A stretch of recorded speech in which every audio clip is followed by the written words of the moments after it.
The following program is brought to you in living color on NBC.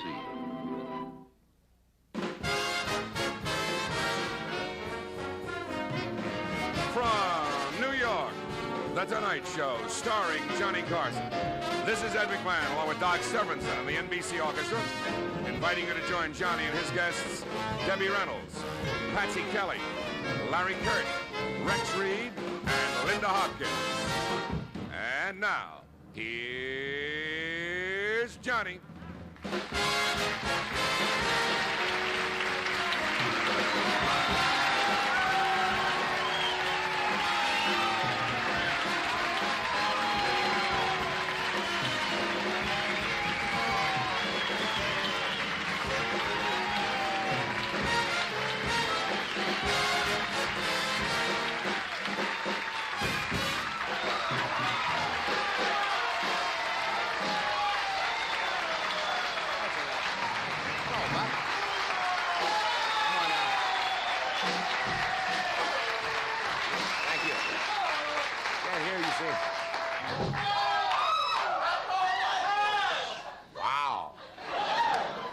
Got the let's make a deal crowd in here. Aren't you glad you picked curtain number one? Oh, I see. Well, it's going to be another test case here tonight. Sent a lot of the traps out, did you? Barbara Stanwyck. Barbara Stanwyck would wear this. And I would wear it. Well, I wish she was wearing it. It's made out of sheared beaver.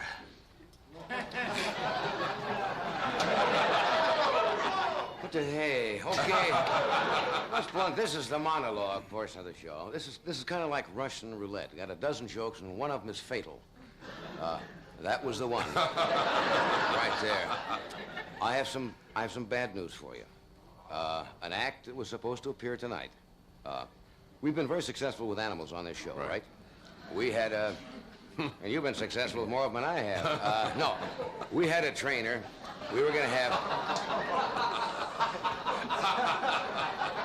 Valerie the Wonder Armadillo was booked to appear on the show tonight, but she met with an accident today. Valerie's trainer took the armadillo for a walk out in New York. That was the first mistake. And they passed near a sewer. She was molested by an oversexed rat with a can opener. So Valerie the Wonder Armadillo is not with us tonight. Well, this is the fourth show. We're still at the, I got to get it right. The New York Sheraton. The New York Sheraton Hotel. Formerly the Park Sheraton. Formerly a great hotel. We make jokes about the hotel, but they don't mind. They don't mind, do they? No, it's, I ran into a girl there in the lobby there, and she's a sexy-looking girl, you know, but kind of schoolgirl look about her. And I said, what's a nice girl doing in a place like this? She said about $400 a night.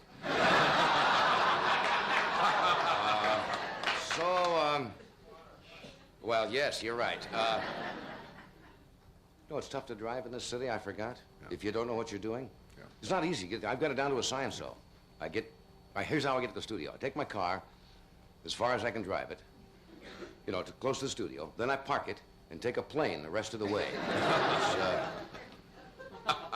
Works out pretty good that way. Yeah, you're right. Woo-wee is right. The restaurant strike is still on. Yeah. Do you know that? Yes. A lot of the good restaurants are being struck. I found a place here. I've been eating at one of those hot dog and special hot dog stands called Dog and Dirt. It's not the most sanitary place in the world. What you do when you order a dog there, you get a choice. You get sauerkraut, onions, or janitor and a drum. With it. Guess who I bumped into today? Frank Field, NBC's crack meteorologist. He is still as insecure as ever. I said, Dr. Field, how's everything going? He said, why, what did you hear? It's insecure. Are we going to be here Thanksgiving? Yes. Good. We're going to be here for the holidays. Right. And people are getting ready already. Have you ever had Thanksgiving dinner down at Umberto's? Umberto's restaurants in Little Italy. They're getting ready down there. What they did today, they took a turkey on a ride to New Jersey.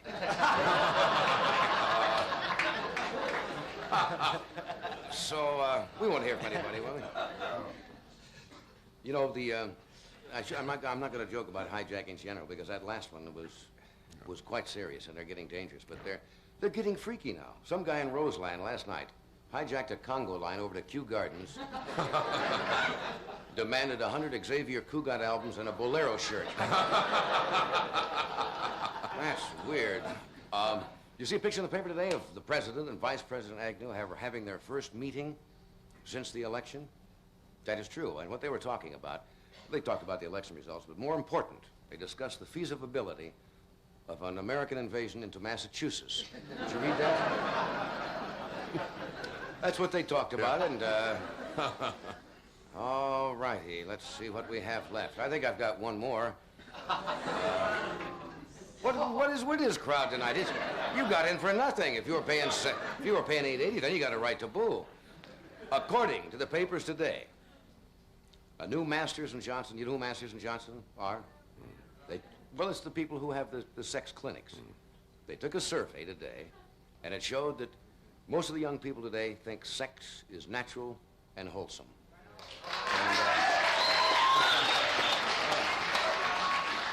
And, I can't say I agree with you because with an attitude like that, they're not gonna enjoy it half as much. It's a silly joke there. Okay, tonight on the show. Yourself. We have Miss Debbie Reynolds tonight. We have Patsy Kelly, Larry Kert, Rex Reed, and Linda Hopkins, who will break up the joint again. Are there any questions? Did I get the what, dear? The cake? Did you send the cake? Well, not yet, dear. I'm not going to do the burlesque line. Give me the cake. Remember those? Yeah. What did you say? I said, give me the cake. Oh, wacko. All righty. What was I talking about? Oh, do this. Yes. Right, okay. We'll do it again.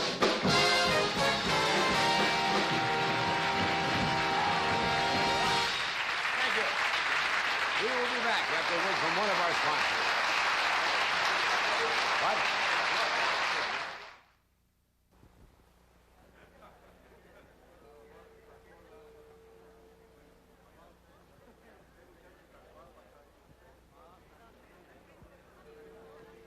When you find cookware you like on the outside, look for the Teflon 2 quality seal on the inside. It means DuPont approved the finish, that it's no stick and easy to clean. So look for the Teflon 2 quality seal and know that cookware you like is easy to cook with, too. 2, 3, 4, trim the tummies, trim the tummies. 1. The things I go through not to be fat. The only fattening thing I have all day is Natural Wonder Big Lash Mascara. Big Lash fattens up my skinny lashes, and it won't smear or run. Yet it's so easy to remove. You know, fat can be beautiful. For such thin girls, such fat lashes. Natural Wonder Big Lash Mascara by Revlon. Beautiful.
Thank you, good doctor. Ladies and gentlemen, I've kept this from you up till now, but what excitement. Coming to visit us tonight is that famous soothsayer from the East, famous seer, the all-knowing, all-seeing, all-telling, and former political advisor to Sergeant Shriver, Carnac the Magnificent.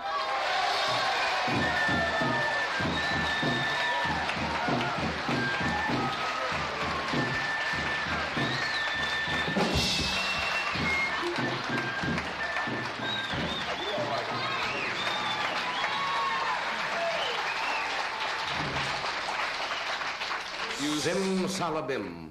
Sim-salabim to you. You No, scare... you cannot say that to me. Oh. I can only say it to you. Sim-salabim. What does one answer to? I told you before, those are the names of my children. Oh. Sim How is 8, are- Sala is 4, Yeah. and Bim is the infant. How is Bim? Well, we get him through potty training, he'll be all right. Let's All right. don't discuss that. Carnac All did right. not come here to discuss his But when immediate you family. trip, I must tell you, there's a little riser there. You scare the living, I don't know what out of me when you do that. I hold in my hands the envelopes. These envelopes, as a child, even Bim could plainly see. These envelopes are hermetically sealed. They've been You kept... do not discuss the family of Carnac in those terms. Sorry. Even Sir Bim could see that these envelopes are hermetically sealed. They've been kept in a number 2 hotel-sized mayonnaise jar since noon today on Funkenwagnall's porch. No one knows the contents of these envelopes. But you, in your masterful, mystical way, will ascertain the answers before never have seen the questions. Yes. That about it?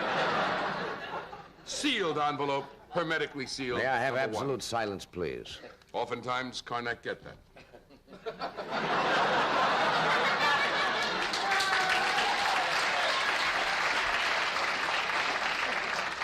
Carnac has not started yet. They're against him.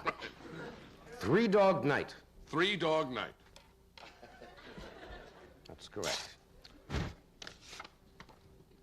Describe a walk through the New York Sheraton's lobby.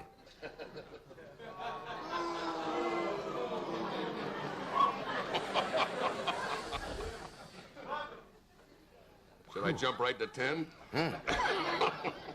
Envelope number 2. Floating Bridge. Floating bridge.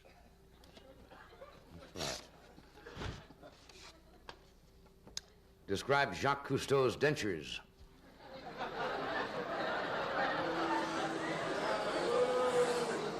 May your house be quarantined with hoof and hump disease.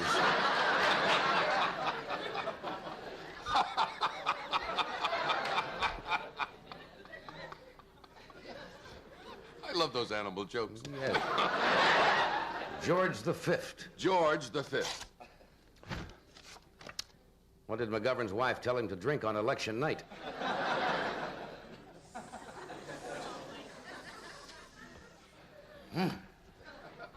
Tidy bowl. Where are the New York Giants going to end up?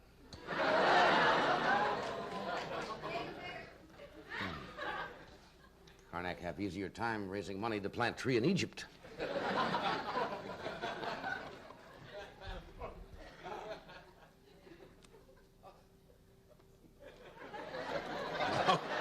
Oh, we're still on. Plastic wrap. Plastic wrap. Right. What do you call a chat with Tricia Nixon?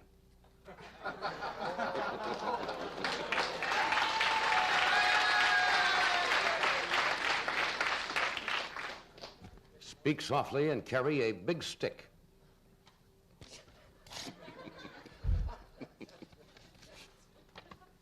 What should Lindsay do in Forest Hills?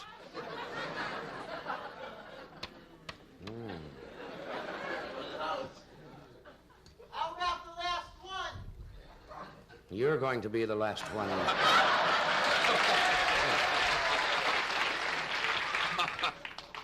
May your only son take up with Lance of Arabia.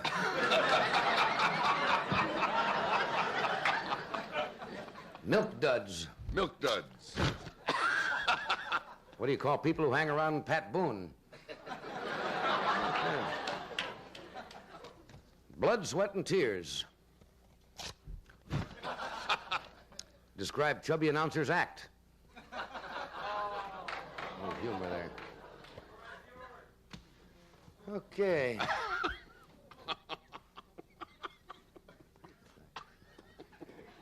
Ben and Willard. Ben and Willard. Name the only 2 movie stars that stayed at the New York Sheraton.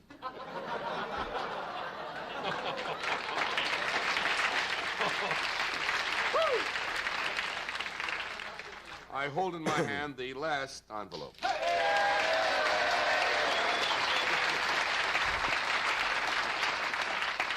Carnac, for once, agree. Air out curtains after this bit. Globetrotter. Yes. Describe Kissinger after he toasted Lee Ducteau with prune juice. Globetrotter. Carnac leaving. Really going to leave.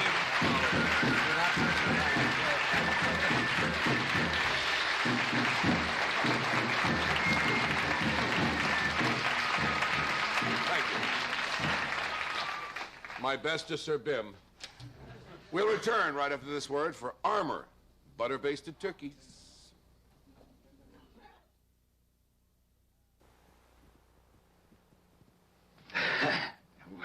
When you baste the turkey, you baste the turkey on the outside. But now, the Armour people discovered how to baste the entire turkey inside and out with butter. Voila. The Armour Golden Star butter-basted turkey was born. The Armour Golden Star turkey is the one that bastes itself, inside and out. Breasts, thighs, drumsticks with pure creamery butter. All the time it roasts. Here at the Edinburgh Cooking School, we teach that it takes time and confidence to make a great cook. But the Armour Golden Star butter-basted turkey gives you confidence and makes you a great cook in no time. Look for Armour Golden Star self-basting turkey at your favorite store. You'll be glad you did.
You know, you should be, I think, rather sparing with the words when you say sensational. You hear that a lot in our business. She's a sensational actor.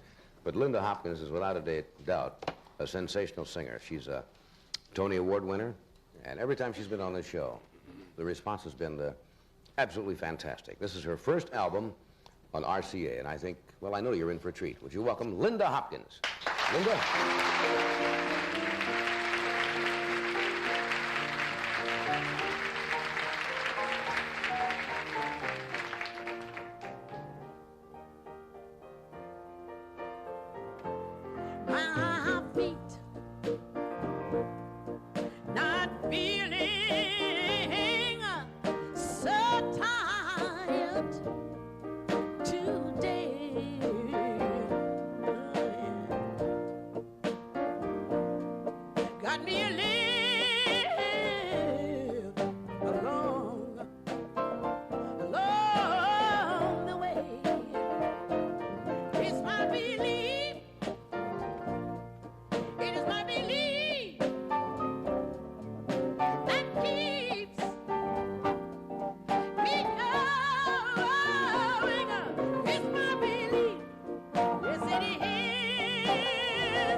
keeps me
She'll be back.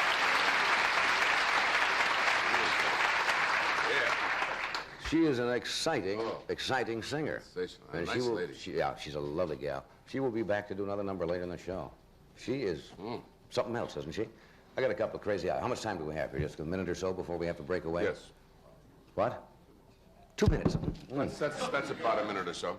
People send crazy items from time to time. The item in itself is not particularly funny because it has to do with somebody who was mugged, and Mr. J. Krause from Walburn, Maryland sent this in. And I'll just give you the one little paragraph that he outlined here. It said they found a man lying in a pool of blood at Auckland Street and Savin Hill Avenue. The man was dead, but was able to tell the officers that the two youths jumped him without warning. He tried to put up a struggle, and this doubtfully infuriated the attackers. What probably infuriated the attackers was that the man was dead and was able to give a description to the police. Yeah. That would tend to make you angry right there. But the man was dead, but was able to tell the officers one of those things that happens. Now, here's one. Lots of parents will commiserate with this. This was from Lincoln, Nebraska. This is Pauline Reinert sent this in. It was a want-ad appeared in the Lincoln Star. 1971 240Z Datsun, or 1951 Sun without driver's license. The 204Z has factory air, undercoating 5,000 miles. Sun has beard and long hair. Make offer on either one or both. How many parents have been through that before, huh? So thank you for sending those in. If you just joined us, we have Linda, as I said, we'll be back with another number. We have Patsy Kelly, Debbie Reynolds, who are rehearsing for a new show on Broadway called Irene, Larry Kert, Mr. Rex Reed. So it should be a fine show. We will do this, and we'll return. Thank you, and then we'll return. I keep forgetting how that goes. Centuries ago, Portuguese sailors discovered the world. Now visit Matus and discover Portugal. Matus goes well with new things, worlds to conquer, hills to climb. Discover Matus, the rosé wine discovered by the country that discovered the world. Visit Matus, the rosé wine that's like a trip to Portugal. Hey, hey, hey, Matus Rosé.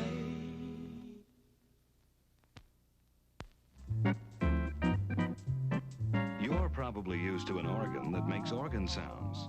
Here's one that does a lot more. It's a Wurlitzer Spinet organ with an electronic synthesizer.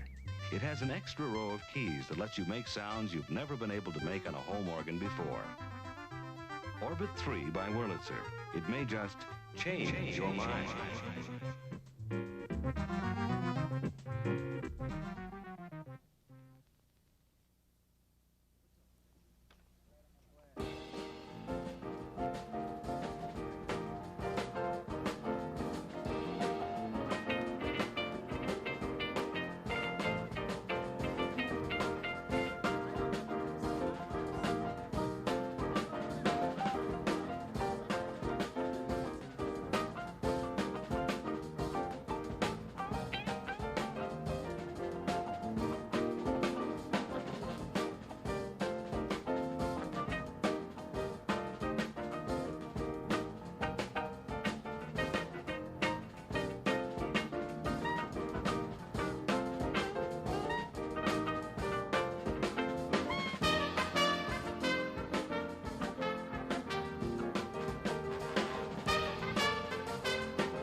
Travel arrangements provided by United, serving 113 cities, making your land our land. In New York, the Tonight Show staff is staying at the New York Sheraton Hotel, one of the more than 240 Sheraton hotels and motor inns worldwide.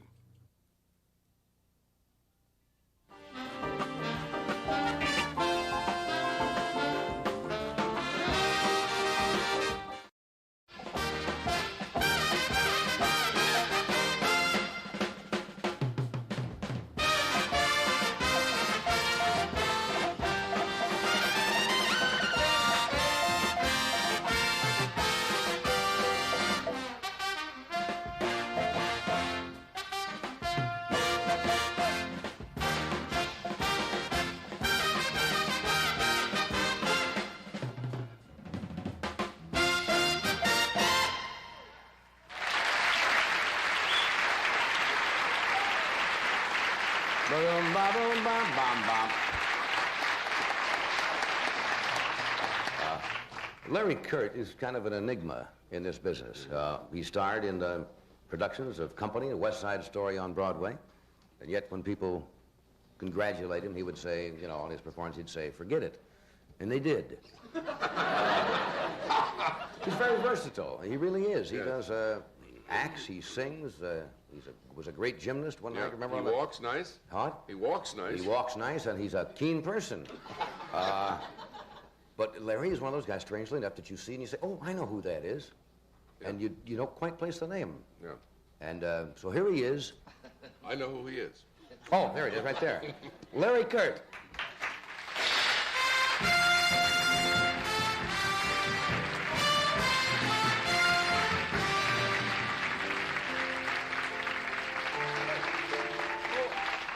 Now, some of the people in the audience might get the feeling that I was being cruel to you at your expense, which I wasn't, because you've made jokes about this yourself being on the show. I wasn't listening, so I didn't hear what you said. Well, I said you were rather an enigma. That you've starred in Broadway, and you've been a West Side Story and in Company and so forth, and yet people will see you and not be able to associate it with the name. You mentioned that one night on the show. Yeah, I think one of the biggest problems at the first show I did was West Side Story.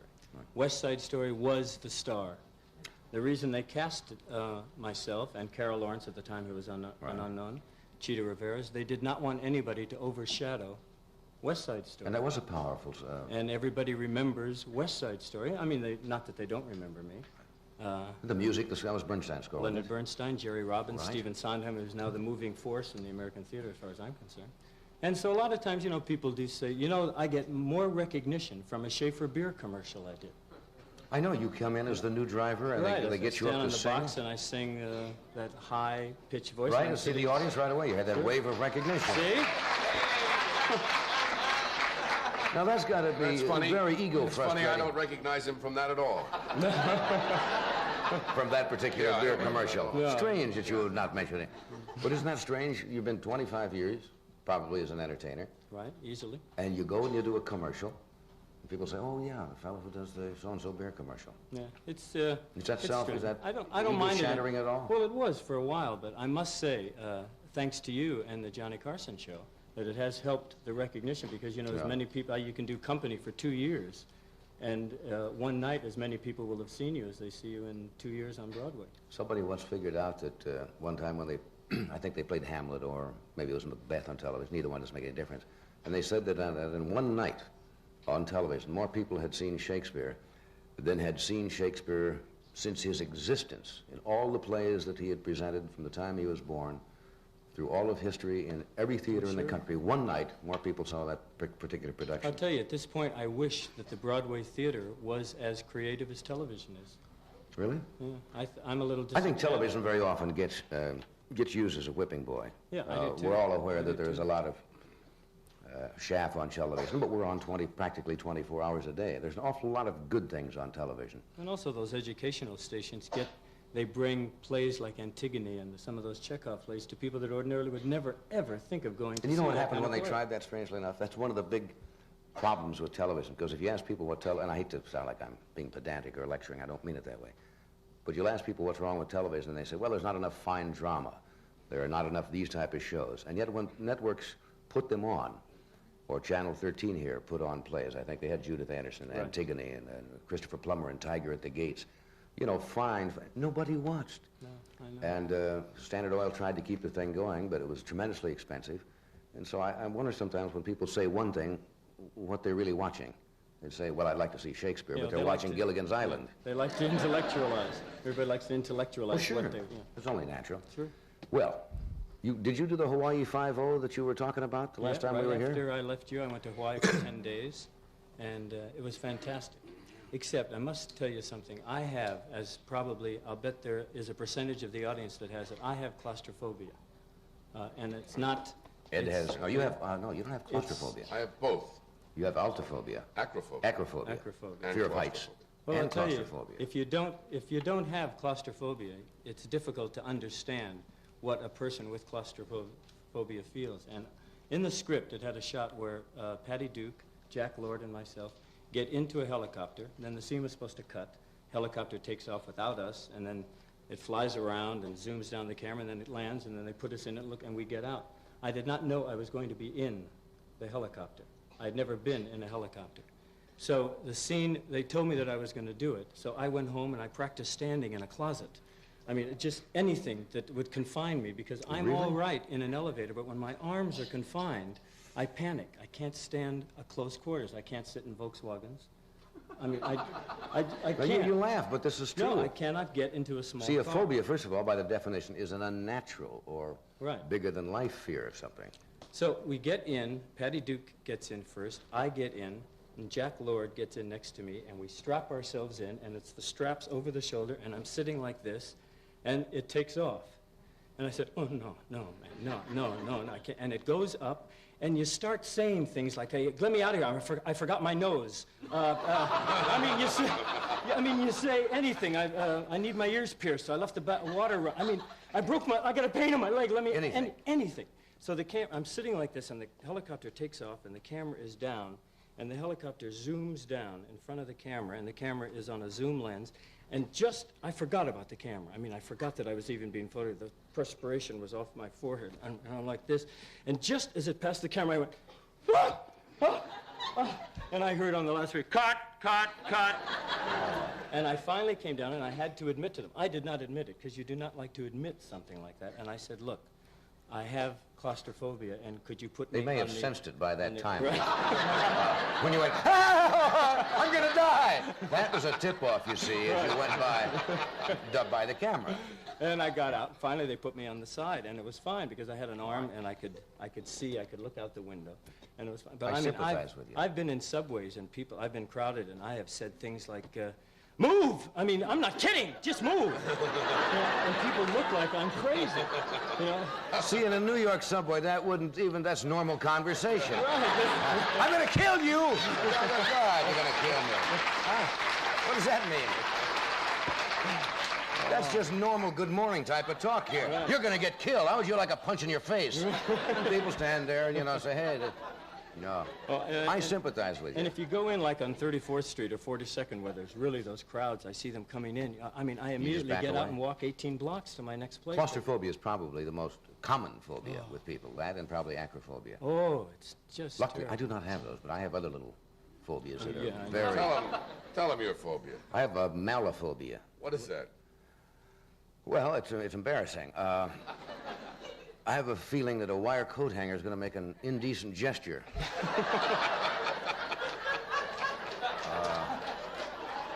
That is frightening. Wire coat hangers panic me. To live with that all I don't your like life. them, number one, because you can never take them out of your clothes. They breed. Did you ever know that? At night, did you know that coat hangers breed? Really? Oh, and they turn around at night. Did you ever hang something up this way and the next day they're all this way? And the one that you've turned that way has turned around in the middle to go the other way? I have absolutely, you cannot throw them away. No, I know. I sent out cleaning once, I had no clothes, and I got hangers back. They're just weird. Most people don't have that, but it's frightening. Frightening in the extreme. I must say congratulations on your opening. Those reviews were terrific. Thank you, Mark. Yeah, Ed's over at the St. Regis as the boîte, as we call it. Yeah. It's not a saloon.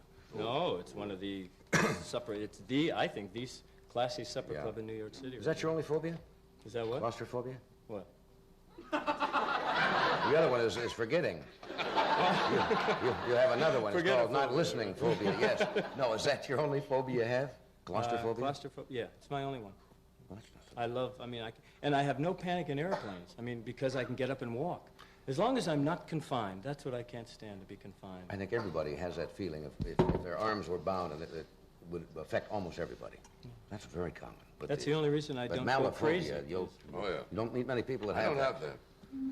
Well, I've got others, but they really... Well, tell them about nyctophobia. I've done that before. I know, but there's some people in the audience don't know about it. Well, nyctophobia is a fear of running into a cold brass doorknob at full speed.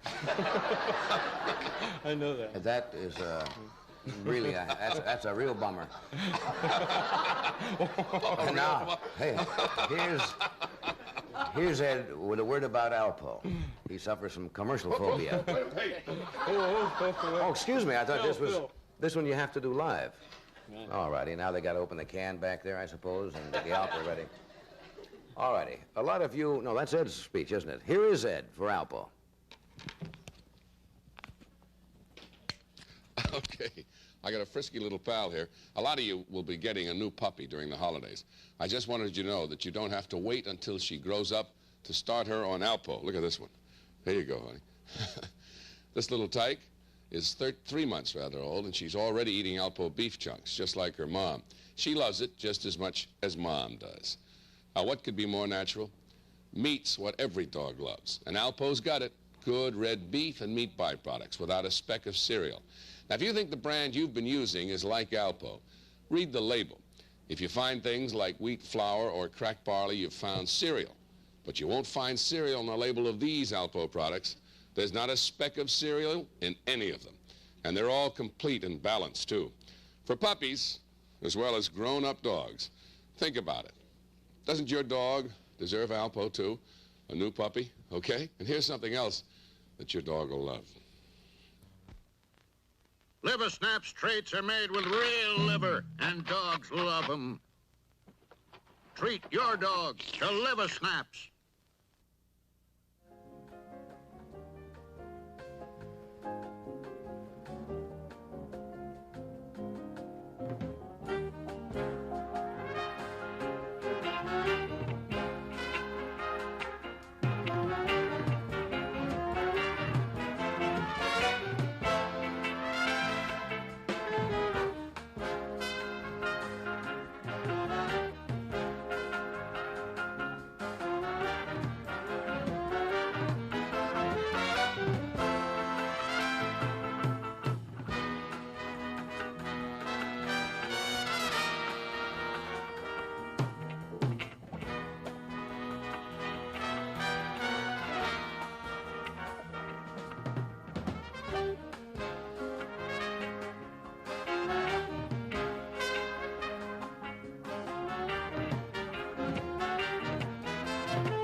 I understand the song you're going to do tonight is a first in a way.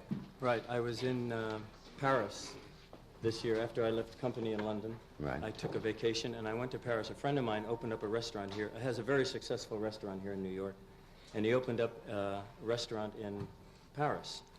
And funny thing is, the other day I asked him, I said, when are you coming back? And he said, I'm sitting out the Nixon administration. he ain't coming back. Staying over there for a while. So I went to his restaurant, and then I went to this club, and a guy got up and sang this song called Allez, Allez. I'd never heard it before. And I was drained after the end of it. It was an incredible song. And I asked the boss, I got in touch with him, I said, is there any recording on this song? Is there any way I can get a copy of it? Because I do television once in a while in the States, and I would love to sing it. And who wrote it? He told me a man named Christian Rudy, 24-year-old boy who had written about 35 songs, and he was being touted by Jacques Brel and Aznavour and stuff as the up-and-coming new writer, not a performer. And he was driving from Paris to the south of France, and he was killed in January in an automobile accident. Good heavens. So his 35 songs were being sung by people in small clubs. And this song was the last song he wrote, and I said, if it's possible, I would love to get a copy of it. So I left, I went back to the States. When I arrived back here, all 35 of his songs were sent to me by this man, saying that no one has ever sung these songs. They have never been heard of in America. And we would love you to introduce Christian Rudy, rest his soul, and kind of carry on, let the people hear it. So I brought it to Martin Charnin, who did a translation for me, and to Bernie Hoffer, who did the arrangement. And it's a first for me. I've never sung it before, and it's a first for you to have heard it. And that's quite a story. It's a. And the young man was just 24. 24 years old, right at the peak, Rudy. and he's gone. But I have a feeling his music's going to live on because it's wonderful. It's quite a story. We'd love to hear the song. Good. Ready to do it, fellas? Here is Larry Kert.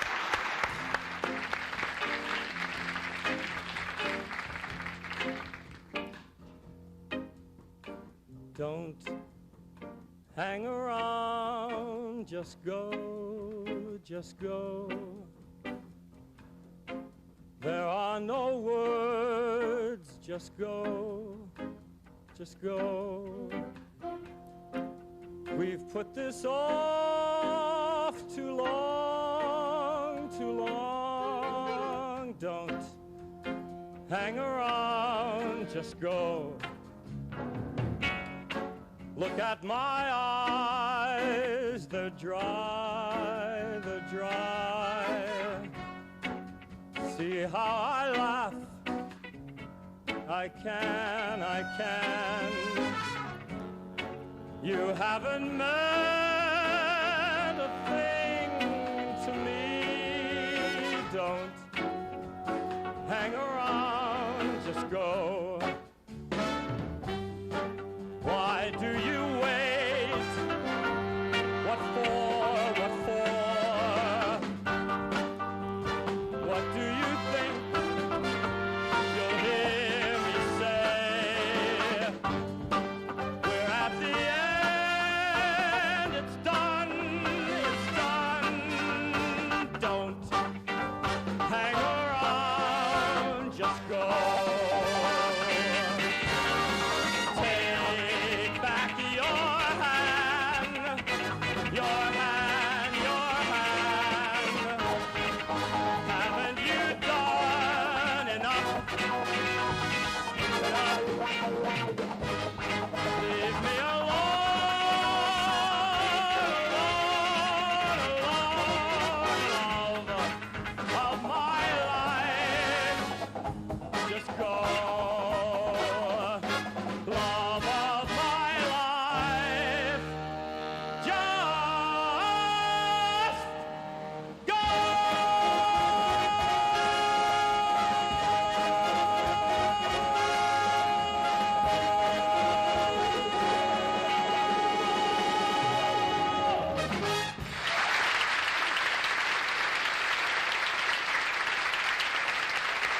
Good song.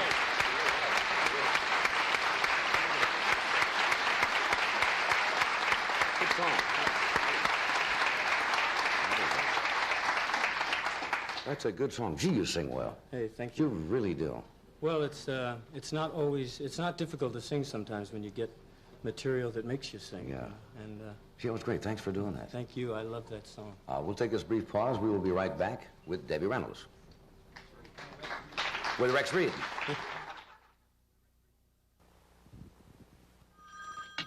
Hello, New York, sell. Hello, Chicago, sell. Hello, L.A., everyone in New York and Chicago is selling. Buy. Phones. Oh, I ate too fast. Give me 2 Alka-Seltzer. Alka-Seltzer starts to work as you drink it to settle your upset stomach. For your upset stomach and headache, take Alka-Seltzer. Some business, huh?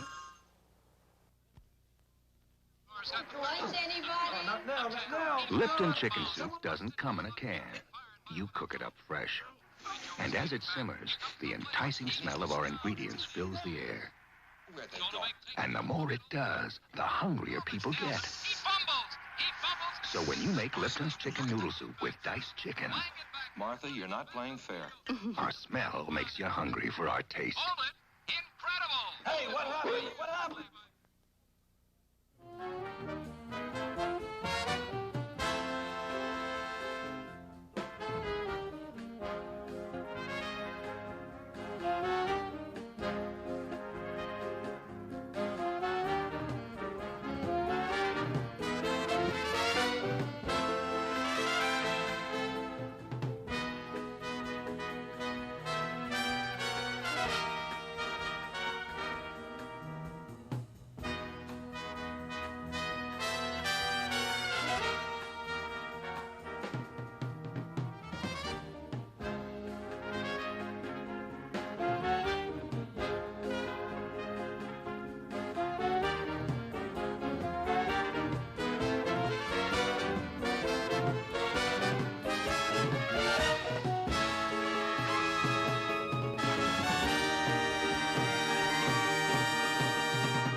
My next guest is one of the most important and entertaining writers. A lot of people find him controversial, and I suppose as a critic, critics will always be found to be controversial. Would you welcome, please, Rex Reed.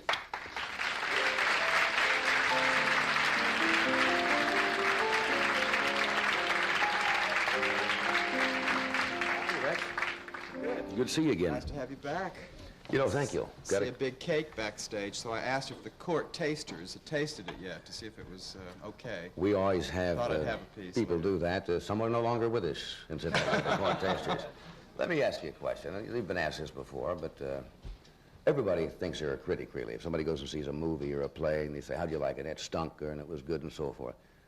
How does one get to be, and what kind of qualifications, I guess it's kind of a self-analysis question for you, become a critic and be able to sit? What do you draw on? You know, you're drawing your taste, first of all, of course.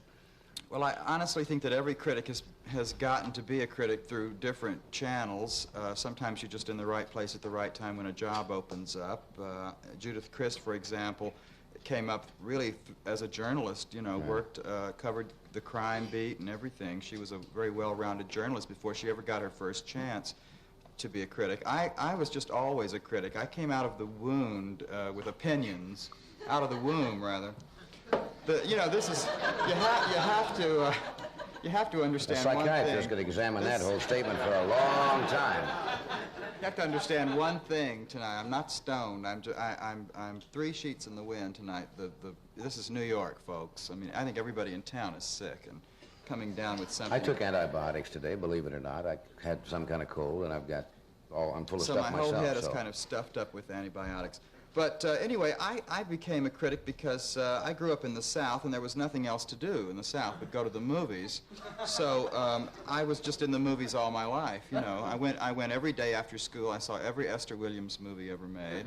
I saw every Carmen Miranda movie ever made. I mean, you know, this really, these are the battlegrounds that you have to go through. And so today, when I review something, even though, you know, I haven't been around for 40 and 50 years reviewing, I still know what all these people have done, and it gave me a good background. Then, of course, you've got to find the right break.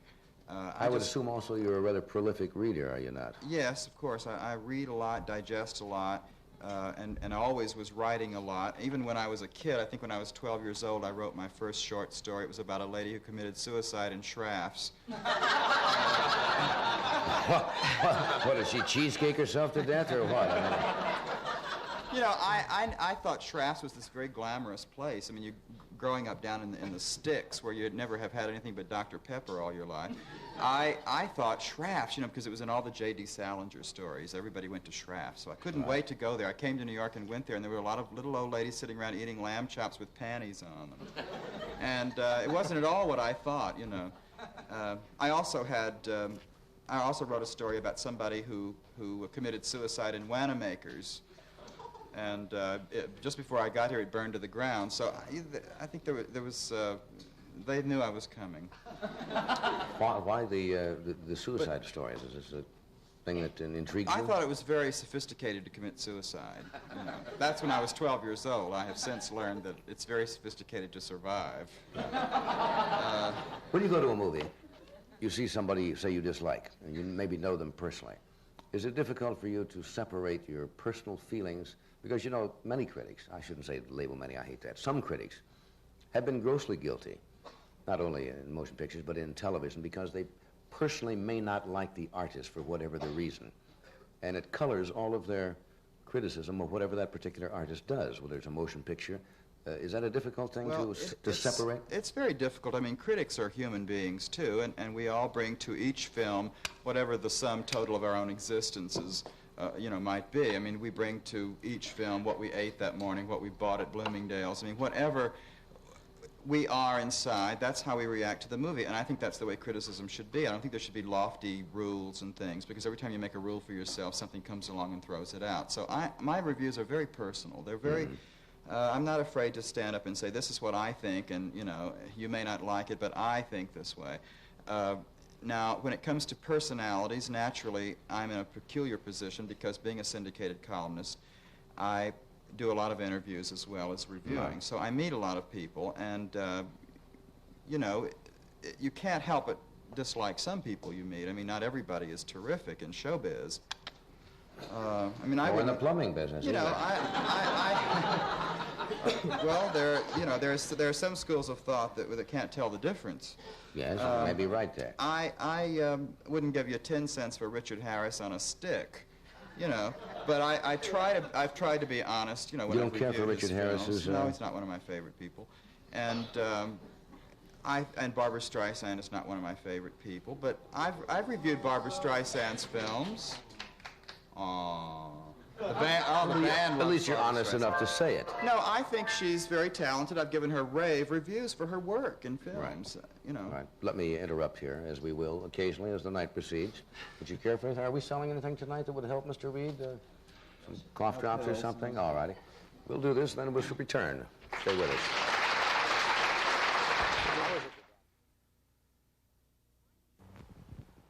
Why take a plain bath when you can take a bath in Calgon bath oil beads?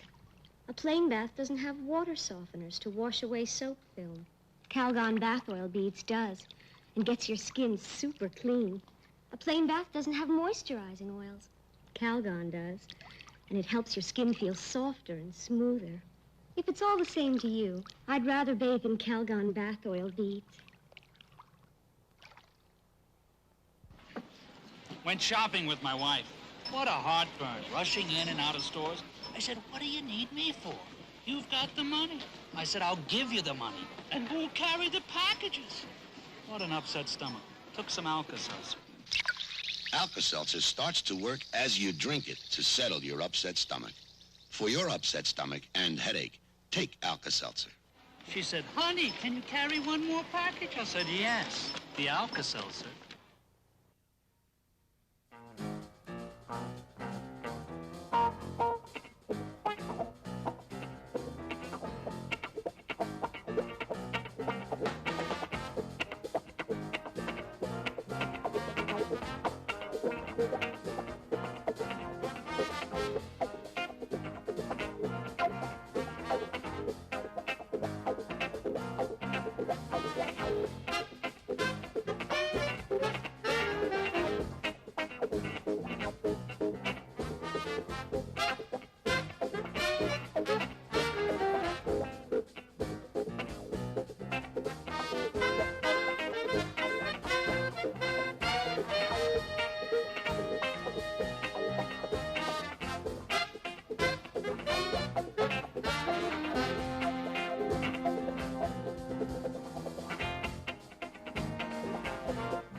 Welcome back to Medical Center. Rex has got a cold. I've got full antibody. Do you have anything today, Larry, at all? I have a cold. Ed has a cold. You know, you could have got a guest shot on Dr. Kildare or some show that would have done you some good, Rex. Well, this Johnny's little home remedy here. That's A little, taking care of it. little elixir there. Did you read the other day in the Daily News Rex Reed's review on Play It As It Lays? I did not see that, no. Well, I have not seen the movie yet, but I'll tell you, it's one of the most prolific, controversial reviews I've ever read in my life, because the way, what you said about Tuesday Wells, now most of us have always thought when Tuesday Wells was young, she was kind of almost a joke in the business. I mean, I never thought of Tuesday as an actress until I saw Pretty Poison. And your review of that movie, I mean, I just can't wait to go see it, and that's what I look for in a critic, somebody that's going to make me want to go see a movie, and that review... Well, it was a favorable review. Oh, it was a wonderful review. No, but it was such an exciting review. Film. It's a wonderful film. Here's a question. I don't know whether it's a fair question or not, but let's try it. If musical critics, say, go to see a Heifetz, let's say, playing the violin, and most of their reviews, there won't be too great a disparity in their reviews. But what bothers a lot of people and me sometimes, I'll see a review, say from Judith Christ or any of the reviewers, which will be maybe a glowing review. You know, they'll say in the great tradition of Bergman or Truffaut at his finest and so forth. And another reviewer will say, this is the seamiest, worst, I mean, completely at odds ends. And I think that baffles the public sometimes how, as you say, I suppose they're looking at it from the sum total of all their experience.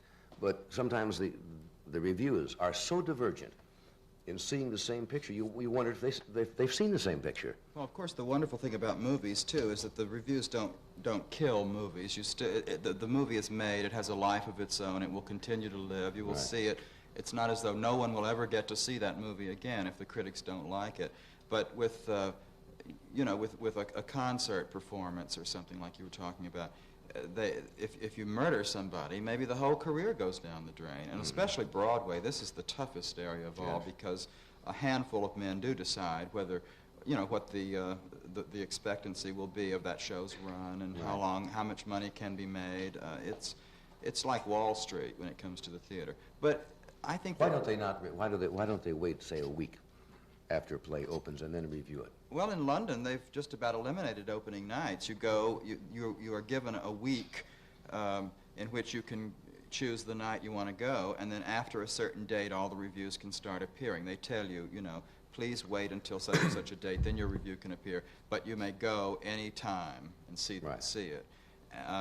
That does clarify and simplify things quite a lot. I would think so. And I think, but of course now with all of the strange deadlines that the New York critics have, some of them do go to previews, and they see different shows than other critics do. The press agents don't like that, but I know that Walter Kert quite often goes to previews because he has a deadline. He can't be in the Sunday paper if he goes too late, you see, so it's a problem. Do you get a number of people who want to punch you on the nose occasionally? No, that's very strange. I don't get much of that. I get a lot of weirdos. I get a lot of weird things, you know, funny presents and funny things like that. I get, you know, the usual amount of hate mail, I suppose. People who say, I hope your babies burn in hell, and, you know, things like that. Little innuendos like that. Angry people. I've never received any bombs or anything. I've never received any poison cake or anything like that. I do receive some funny things. That's not an invitation. I've received funny things. You know, sometimes, in the old days especially, movie companies really did just kind of spray you with presents. Well, in the days of Hedda Hopper and Luella Parsons, when they were the reigning grand dames of Hollywood, it was incredible. At Christmas time, they used to get truckloads of things that would pull out of the studio gates, and every star would contribute something. Gold cigarette lighters, gold spoons, cars, fur coats, all kinds of loot. You don't get these types of... I don't get it. No, I usually get a bottle of something every Christmas, but most of the studios are so broke now that they can't afford to give presents anymore. They really can't even afford a bottle of scotch anymore, most of them. They're just cutting back. Everybody's cutting back. The strangest gift I ever received was an entire, complete ice cream soda fountain with 24 flavors of ice cream and all the sprinkles and all the maraschino cherries and all the whipped cream, and the whole thing. You know, it was just an ice cream orgy, complete with the soda fountain. And I lived in a little third-floor walk-up in a brownstone at the time, and didn't even have a refrigerator, and I had to just have open house and invite every kid on the block and just give all the ice cream away. It was a totally... Now, does a gift like that keep your integrity intact when it comes to reviewing something that the donor has produced? Well, I usually write a thank you note and then bomb the next picture. I see. It's nice to even it out that way, right? That has nothing to do with reviewing. I mean, nobody's ever been able to buy a review, or nobody's ever been able to punish critics or anything. I mean, for example, Columbia Pictures has banned me from all of their films. I can't go to any Columbia movies. I'm not invited to see them. I haven't been invited to a Columbia picture since last September, a year ago. What did you review then? I gave Nicholas and Alexandra a bad review. I said $6 million worth of Sam Spiegel's money should add up to more than that, or something like that. And I thought it was a terrible film. I saw that film, and I agree with you. But it's not as though I was the only person who gave it a bad review. That means I'm not going to go to any pictures either. Why did I have to say that? I might want to see some of their pictures. Oh, listen, some of the movies they've been turning out, I can think of worse punishments. Well, what have you seen lately you liked? Well, let's see. What have I liked lately? I thought Play It As It Lays was a brilliant film. That's the new Cosnicwhhelz film, because it's the only movie I've seen in a long time that really does deal with the subject of a man's inability to have compassion for his fellow man. It's a problem that we're all faced in this day and age, and I'm afraid we're going to be faced with it even more seriously in the next 4 years. But it's a very fine film, and it's very much about what's happening to this country and what's happening to polarized people, and it's a very sophisticated, very intelligent film. I like that very much. I thought Diana Ross was very good in Lady Sings the Blues, but I didn't like the film. Did you like Billy DeWilliams, by the way? Yes, I thought the actors were good, but there is a very good reason why Billie Holiday was considered the greatest jazz singer who ever lived, and that reason is not because she sang like Diana Ross. Right. And to me, that was a problem with the film, you know. But I liked her okay. I mean, I thought it was pretty stupid to have her sitting on the toilet giving herself a fix while they played a Michel Legrand piano concerto in the background. 1776, I think, is the biggest piece of trash I've seen in a long time. Also, the dullest musical ever made. I mean, I saw it at Radio City Music Hall because, again, it was a Columbia picture and I wasn't invited to see it. So I paid and went to see it, and everybody was just snoring so loud that you couldn't even hear the echoes from the top of the Radio City Music Hall. That does not bode well for that picture, does it? That's really a disaster. Well, what was the story about the critic who went to the theater critic who went to a play? It may be apocryphal, but it's a funny story. He went, and like most press, they don't pay for the tickets. And he met the producer in the lobby afterwards. He says, "How did you like the play?" And the fellow said, "Wait a minute." He went over to the box office and bought a ticket and came back and said, "It stinks." Fellow, if you're there for free, you should at least, say something nice. Well, when I made a movie, I went to the box office and asked the lady at the box office, I was trying to get a little gauge on the audience, and here was a lady who was actually selling tickets, and I said, "Listen, is this movie as bad as everybody says?" And she said, "It's the worst." All righty. And now here's a word from the Freedom Maker. It gives you freedom to do more important things.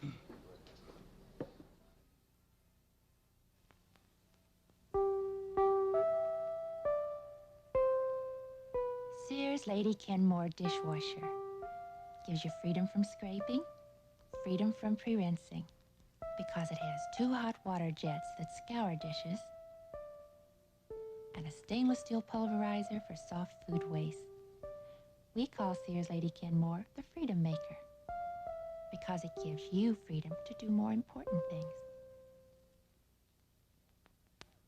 This morning, Harry carried out a week of garbage for his family of 4. His neighbor Sam carried out a week of garbage for his family of 4, including backyard barbecue waste. The difference is the Sears Kenmore Compactor. The compactor crushes a whole week of garbage, bottles, bones, cans and all, deodorizes it, and turns it into one neat bagful. The Sears Kenmore Compactor, for men who hate to be garbage men.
Currently rehearsing in New York for the revival of Irene is my next guest. You all know her well. Would you welcome, please, Miss Debbie Reynolds.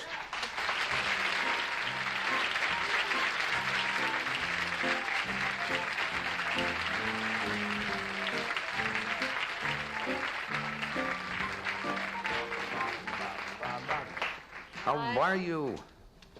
Gee, you're welcome back to New York, John. Have to come back to the big city here occasionally to get revitalized. Well, everybody misses you here, I know that. Thank you. We love having you on the coast. How do you like being back here, though? You're the one who's... Well, it's I'm not a big city girl, kind of. I'm not used to the big city, but everybody's very nice, I must say. You know, they gave me a whole thing about New York, and it was kind of not friendly and all that. But I don't know, as you walk along the street, the guy in the cab and, hey, Debbie! Oh, yeah, What are you opening, Irene? Wait till you go by a construction outfit about noon during a lunch break. You'll hear some dialogue that'll... Oh, no, yes. They're very friendly. I'm enjoying myself. It's hard, you know, doing a Broadway show. You've never done a Broadway show before, have you? No. It's unusual. It's sort of, well, it's another world. Let's put it that way. I mean, I've done vaudeville for years, and you have too, and I used to do summer stock a lot in the sense of touring and doing plays. But this is really something else to start with right from the beginning and put it together, find the right play. First of all, we had the right play. Harry Rigby had this score, Irene, which is a great score, and My Sweet Little Alice Blue Gown, and You Made Me Love You. Those are all I didn't want to do, yes. And they go wild, simply wild over me, all that stuff. They have great songs. My Sweet Little Alice Blue Gown. You mentioned playing vaudeville. You weren't old enough to play vaudeville. I closed it. Oh, shut up. Well, what we say vaudeville, I mean... Well, years ago you had, like we do now in Vegas, which is the only thing left now. We had Lowe's theaters, right? The Capitol. I played there, and then they tore it down. You could figure how good I was. And that was the last 2 years of vaudeville. What did you do in your act? I worked with Carlton Carpenter, and we did Abba Dabba Dabba. From Rich, Young, and Pretty. He went, oh, I never knew you were sentimental, Rex. 2 Weeks with Love. It's no, Rich, Young, and Pretty. 2 Weeks Two with Weeks Love. with Love. Look at that, Rex. He knows everything, you devil. Rex is a caution. Listen, I heard that. I have to say, can I just say one thing? You can say anything you want. And this is the honest to God's truth. If he doesn't say it, he'll write it. So People forget, really, what a really first-rate actress this lady is, because she made a film once. She's made many films, of course, but there was one film that she made that was directed by Richard Brooks, in which she wore no makeup. She appeared most of the time in a slip and little $39 dresses, and it was a film called The Catered Affair with Betty Davis and Barry Fitzgerald and Ernest Borgnine and Debbie, in which she gave one of the most incredibly sensitive performances I've ever seen on the screen. But people forget. They do forget. I think that's the nicest thing I ever heard anybody say. It's a nice word, darling. That's do very forget, sweet. That's a though. long time ago. That's, goodness, in 1953 or 54. Something like that. The last dramatic show I did was called What's the Matter with Helen with Shelley Winters. My mother saw it. I'm not sure anybody else did. I didn't see that. You didn't see it. I knew it. I loved it. It was very interesting. It was a murder sort of drama thing. And it was, I really loved the picture. But they released it like it was a sneak attack. I've never figured it out quite. It was an unusual thing. What do you mean?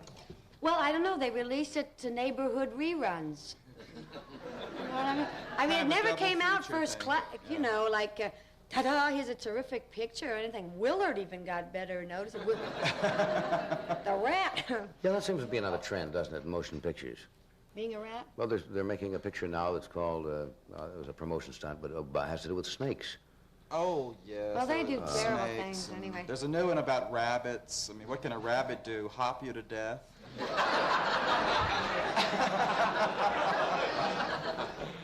Could you write that up, honey? Yeah. That was your last interview. When you open at a new theater there.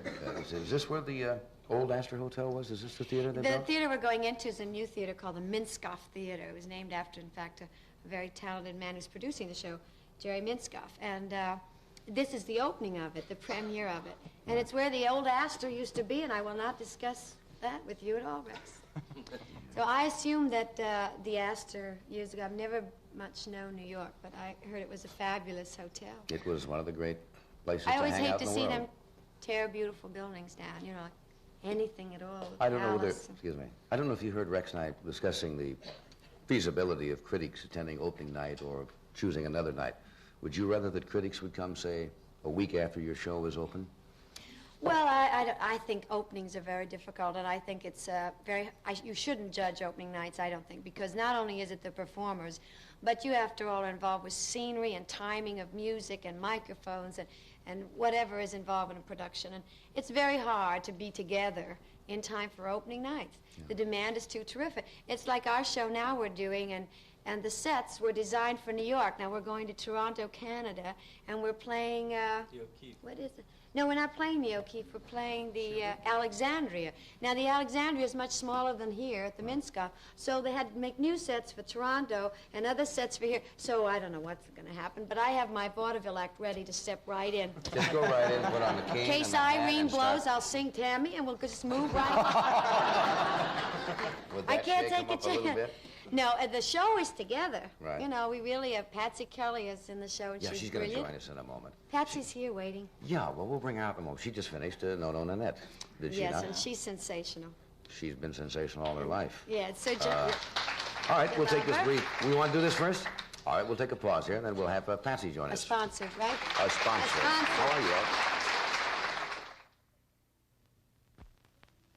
This is a leading paper towel that's known for its absorbency. And this is Viva.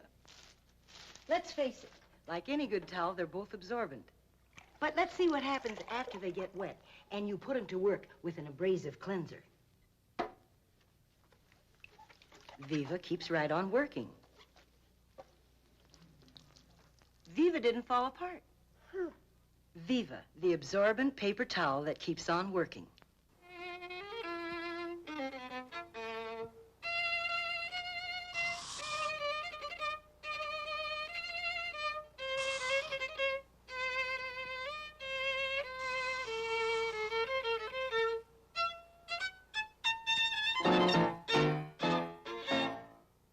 Protect and preserve your wood investment with the finest name in wood care, Scott's Liquid Gold.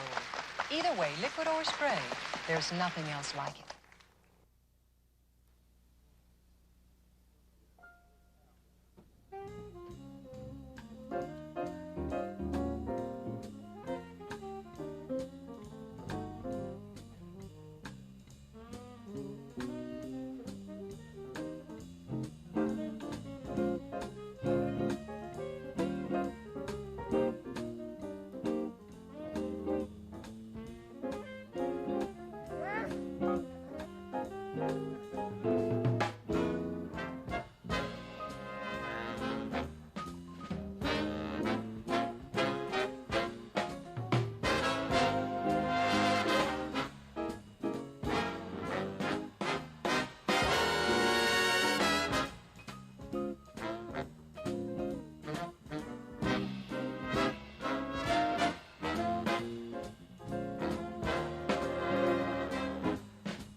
Patsy Kelly has been in the entertainment business since the 1920s, and I'm sure she doesn't mind my saying that. And she won a Tony Award for No Nanette, played Ruby Keeler's maid.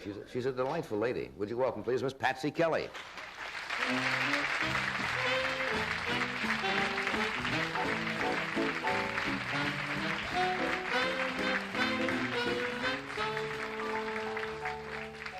You were wonderful the other night. Thank you. What did he do? Well, good night. Catching a nap already? St. Regis. How are you? Wonderful. So nice to see you. Good to see you. Welcome back like everybody else. Thank We've you. missed you. When do you open? I forgot to ask you. In when New you York. opened this January play- 28th in New January York. the 28th in New York.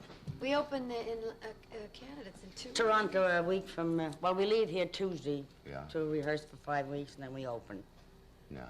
Well, we're opening in Toronto. You still Wait, get in the nervous? next That's week. always a dumb question, but people, Patsy gets so nervous. Look, don't be nervous, you know. Who's nervous? Nobody's nervous. Yes, let's just move. No, but this is going to be, I think, one of the most exciting musicals. I was blessed with Nanette. In fact, I went from one great lady to another great lady. And the music is beautiful, and the funny thing to me, we are being directed by the one and only, the great Sir John Gielgud. I've been genuflecting for 3 weeks. He's so marvelous and so wonderful, but it's a point of, you know... Do all the performers hold him in great awe, really, I suppose? So in awe, I go out to act. Anyway, I'm doing the scenes, I look around and I see this face, this magnificent, great actor, you know. I think, what the hell am I doing in this room?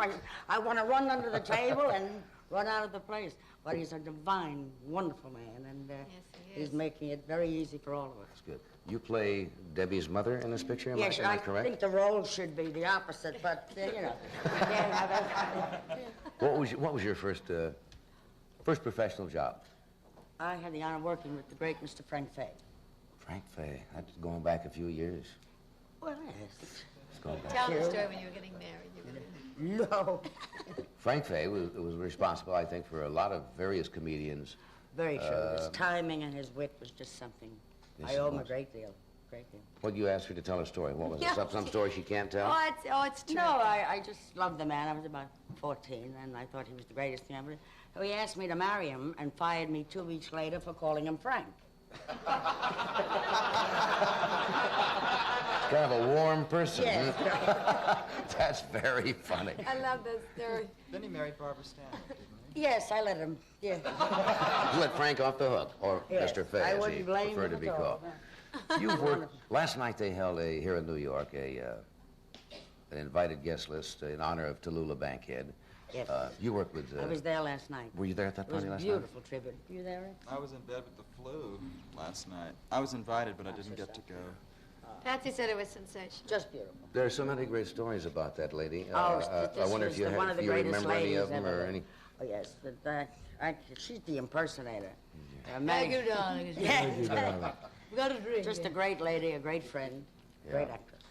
Many of the things she said that one does not say on television. You see them occasionally in print, but she was she was so crusty, and yet she could say things that the ordinary person could not possibly get away with because of the attitude. She had style. I guess that's the sure did. right adjective for You doing know, that as she type of said, thing. she was as pure as the driven slush.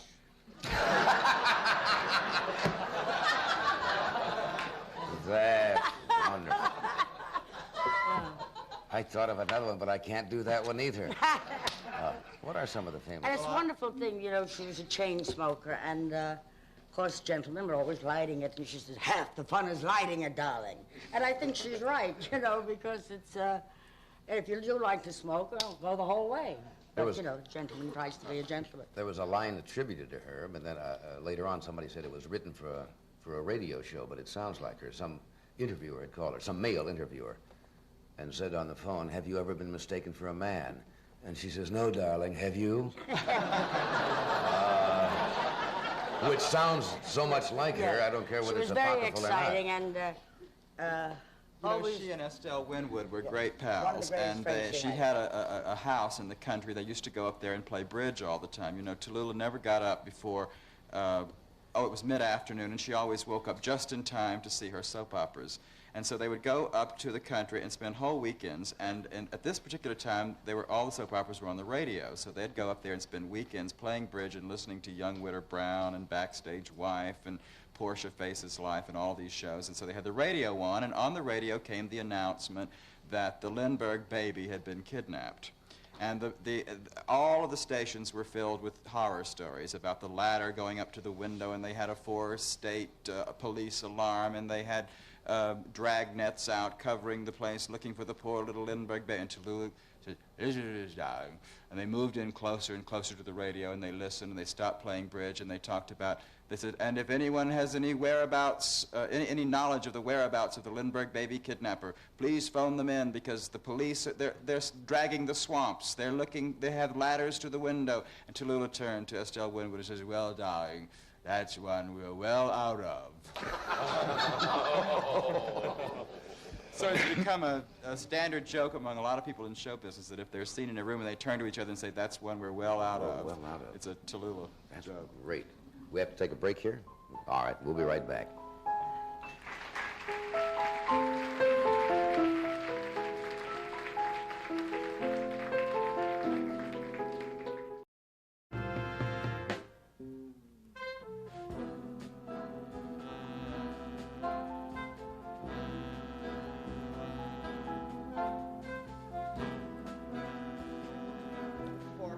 We wanted to mention both Debbie and Patsy before we leave and you go to Canada for the opening of Irene, that our good mutual friend Billy DeWolf was scheduled to be in the play, but dropped out because of a little fatigue. And sensational. He is bedded with the flu. And he's so Get great. well, please. Please, Billy, get well. So I know you'll miss him, but... George... Yeah, great actor, George Irving. Great. Well, I wish you much success with it. Well, thank you We'll very see you much. back here in New York when you open. wonderful to Thanks for coming. January 28th here, the Minskoff. Hope you can come. All righty, we'll do. Rex, it's time for your medication. Thank you, Larry. Tomorrow night, Gig Young, Joe Garagiola, Bette Midler, Los Indios, Trabajaras. We'll see you then. Good night. This program was pre-recorded.